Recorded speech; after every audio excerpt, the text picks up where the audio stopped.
so tuned in to this primordial frequency of all things. And that has become the focus of many meditative practices in the mantra style of awakening consciousness that the yogis use. They believe that when you sing the mantra often enough, in the right way that it's been designed, you unlock these frequencies in the universe, meaning you unlock in your brain these ways of being able to tune into these things and to tune into this frequency of attention. And once you do that, it's like you're able to hear the buzzing of the primordial sound. Why am I sharing all this with you? Because many of us might not ever get to that in this lifetime. Some of us might. Some of us might not even know it. Some of us might not share it, because when that happens, you might get very humble that you don't actually share that kind of thing. Like the monks don't come and tell you whether they're enlightened or not, that they've seen the beginning of all things. But there's something really profound about the amount of busyness you allow yourself to have in life, and also the amount of challenge you give yourself on whatever you're busy with. If you challenge yourself in a way, I'm going to say it all different ways now so you can see why I'm connecting this and integrating it up.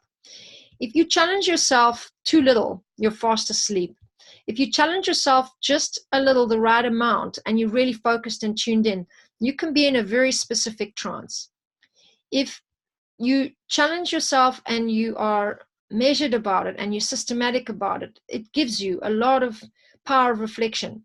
But if you're challenging yourself and you're too busy worrying about it or anxious about it or neurotic about it, would be a really good word, it's really not very useful. You just need that a little bit of the day to plan up your schedule. You don't need it all the time. You certainly need to come out of it. If you challenge yourself systematically, ongoingly, and you have a specific kind of discipline and focus about it, you can come into very high states of attention. And that's what I'm going to be talking to you about in the flow state, which comes up next after brain optimization, because I want you to start referring back to this when we come there, and I hope I can have time to remind you a little of it, because there's some very fascinating state of oneness that we can experience here. And that's the point of what I'm trying to get to, that when you split one and you make two, if you're listening to those two regularly at a certain speed and frequency, they start to sound like one again. Yeah. And that kind of oneness, return to oneness, is what our whole consciousness is here for. It's really what we are here for. So if we are working hard in life and we're not experiencing a kind of oneness, it's pointless. It's ego driven. And of course it will be for long periods of time. But if we can keep coming back to this primordial state of existence, we keep coming back into the intuition, we keep listening to the creativity, so that we allow the states of relaxation to happen, and then we challenge ourselves, very good for us. A lot of societies stay stuck here. They stay stuck here and here. That's all they're doing, putting a lot of energy and time in working, planning, getting busy, fixing life, worrying about what the Jones did, getting scared about whether they're going to make it at the next party to measure up to everyone else, and then sleeping. They don't work the body-mind system to practice these two states in more conscious ways.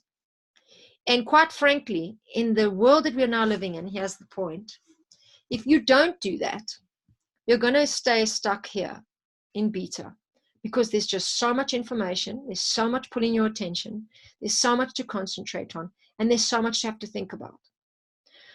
So we need much more specific strategies, tools, and techniques to come here. Now, what brain optimization does is it builds a relationship in your lifestyle plan with alpha and sometimes theta, but mostly alpha. Very few of them know how to get to theta. So they give you more and more access, more and more downtime, more and more help to come into alpha. And because we're no longer able to take ourselves into alpha as much as we would naturally go into in the alpha state, when we come home from work, we go straight to the nature or straight to trees, or we walk the dog, or we go and sit by the beach for hours, or we have people that are very relaxed hanging around us, we are going into prayer, or we go into ceremony. If we don't have all of that happening, then we end up being quite stuck in this beta and having just a little bit of this. But actually we need more of this now because this is getting more intense. So I've said all I want to say to you today, except for one last small little point about entrainment, which is also something that I was sharing today on the new rhythm that we're trying to create. And really this very important definition of what entrainment is. And this is not a preferred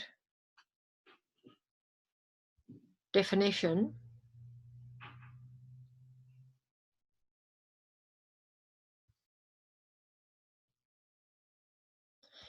But I think I'm going to go into, yeah, this is the one I think is good to follow, right? So I'm going to put this in the box and hope for a moment that you have a chance to have a look at that and to maybe even write it down or think about it, because it's one of the most important things for our time is to learn the power of entrainment is going to affect all of us. It means that if you are in a certain situation or in a certain environment and there is what we call a dominant rhythm, you are very likely to entrain to that dominant rhythm. So that's the process of entrainment. It means that your brain is concentrated on what is coming at you that is most powerful. So if you were to give your brain a very specific rhythm or information that takes you to alpha, your brain would very likely go there. If you're in a room with people that are angry, if you're in a relationship with someone that's always humiliating you, you start to believe that you are less value. Yeah, it takes a lot of strength to go against the dominant rhythm. So when we are in a world where the dominant rhythm is beta, we are very likely to become entrained into beta, even if we don't want to be. So that's why we have to do these counteracting, substituting type habits, routines, practices in our life, whatever it might be, meditation, maybe it's walking, maybe it's jogging, maybe it's marathons, maybe it's swimming, maybe it's a specific spiritual practice, maybe it's choir, different things to keep balancing out our systems, right? To keep calming our nervous system down. And what entrainment can do is actually integrate your nervous system so that you can calm down. And we have a process that we call REI to do that. And REI means rhythmic entrainment intervention. And it's really used when people need a little bit of a boost in their nervous system, where normally they might give chemical drugs to stop certain responses in the body or reduce certain symptoms in the nervous system.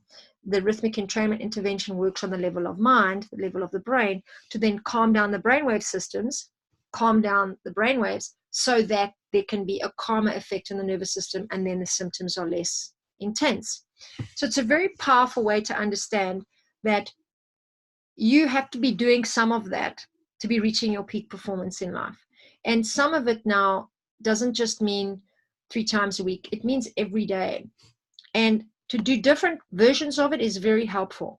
I'm going to play some of the REI for you now as we close out tonight. And I will leave it here for you to listen to for 10 minutes. And I would be very happy to answer any question you have on the box at the moment. If you have any questions for me about the training, about where you at with your homework, about what you're thinking for the future, any confusions, put them on the box for me, and I'm going to start answering them while we're listening to this music.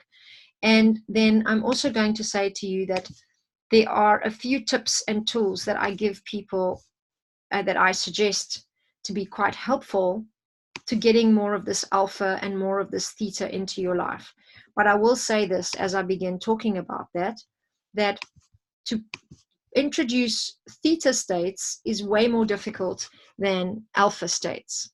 So for the moment, I'm going to suggest practices, I'm going to put them on the box now, that actually really help your alpha frequency increase. And the one I'm sharing with you tonight is actually advisable if you are stressed out or really struggling, or you need help to calm down and to relax in life. Then this is a very good one, right? Because it's based on real sound. So there's nothing artificial about it. There's a lot of brain optimization, entrainment type programs that are based on technological sound. That means the computer is making the music or making the sound waves affect your brain. And I just think they're less natural and therefore less preferable, but it's up to you, you know, whatever you like. There are different programs out there like HemiSync and all kinds of new ones that have shot up recently. And then I use the one from Jeffrey, who's a very good friend of mine who I've been to visit, and I've followed his research for years because I was so moved by the work he was doing for autistic children that I saw him have incredible results with them. And I watched some of the videos of case studies that he'd done where the entrainment was so helpful, and it was all done through the power of the drum. So it was rhythm, which was mapped by very specific sounds on the drum that get the brain to concentrate in these, how we say, high frequency type programs. Yeah. And he had some powerful results. So when we look at the study section for this work, you'll see that I'm actually talking to you about the chatter of the mind and how that beta brainwave needs to be stopped or blocked or reduced, okay? And when you want to ask me any kind of question today, maybe it could be something around what can you do specifically to have less time in that state, right? And so that's where I'm going to give you some suggestions. So one important thing is your habits. And I'm going to suggest that you introduce one new habit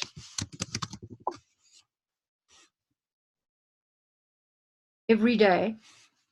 It can be just for 5 minutes, but that you do it for the next 21 days. And it's something on this list. Okay, 1 is prayer, 2 is nature, 3 is walking, 4 is meditating. If you're doing all of these already, I have to keep going to give you one that you're not. 5 is swaying to a piece of music with your eyes closed. 6 is sensing your physical body and sensations without naming them. 7 is journaling your intuition responses. I want you to really practice this for 10 minutes a day for the next 21 days. So I'm asking you for 10 minutes of your time for the next 21 days to begin to optimize your alpha state. And then, if you like, you can actually listen to this music that I'll be playing for you now. And you will have access to it on my Drum Inspire page, where I'll put it up there as a link so you can keep listening to it. And I normally put the calm one up because that's a really good all-rounder for everybody, but there are others that are like free gifts from the Institute. And if you do want to try a brain optimization process with me, that's something we can discuss. And it means that you would be in a program for 4 months where you're actually increasing your performance and optimizing your brainwave states to get more and more focus and more calm at the same time. And again, I'm going to give you one last chance to tell me any questions you might have. And if there aren't any, I'm just going to go straight to playing the REI and sign off for tonight. Next week, I will see you on Wednesday. In fact, next week, Wednesday, I think is the 20th.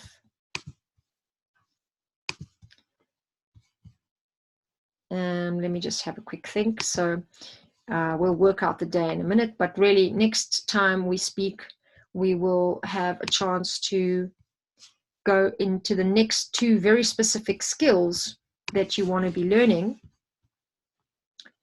for the growth mindset. Remember, we said there are 6 of these, and every month we mastered 2 of them. So the first set of them is neurogenesis and power partners. And we're going to be moving on this week, this set of trainings is going to focus on the next 2. So that's what we're going to be focusing on next week. So it's a good time to also bring your questions. Thank you so much for watching, and I look forward to speaking to you again.